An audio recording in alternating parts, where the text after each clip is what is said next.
ব্যক্তির সামনে দিয়ে হেঁটে যায়, তাহলে যে ব্যক্তি নামাজ পড়তেছিল ওই ব্যক্তির নামাজের মধ্যে কোনো ক্ষতি হয় কিনা? এটার উত্তর হচ্ছে, যদি নামাজরত ব্যক্তির সামনে দিয়ে কেউ যদি হেঁটে যায় তাহলে নামাজের কোনো ক্ষতি হয় না, বরং যে ব্যক্তি নামাজরত ব্যক্তির সামনে দিয়ে অতিক্রম করবে তার অনেক বড় গুনাহ হবে। কেননা হাদিসে পাকের মধ্যে আসছে, হুজুর আকরাম সাল্লাল্লাহু আলাইহি ওয়াসাল্লাম বলেন, লাউ ইয়ালামুল মারু বাইনা ইয়াদাল মুসাল্লি মাযা আলাইহি লাকানা আন ইয়াকিফা 40 খায়রুল লাহু মিন আন ইয়ামুররা বাইনা ইয়াদাইহি।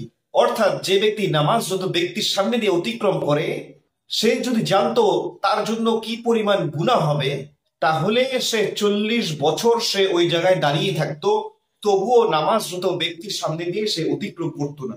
তার মানে নামাজরত ব্যক্তির সামনে দিয়ে অতিক্রম করা, হাঁটা কি পরিমাণ গুনাহ, এটা এই হাদিস দ্বারা বোঝা যাচ্ছে। এই জন্য আমাদের সকলেই সতর্ক থাকতে হবে, বিশেষ করে যখন আমরা মসজিদে নামাজ পড়বো, নামাজ শেষ হওয়ার পরে যখন আমরা অতিক্রম করব, যাতে কোনো নামাজরত ব্যক্তির সামনে দিয়ে আমার অতিক্রম না হয়, এটা খুবই সতর্ক থাকতে হবে।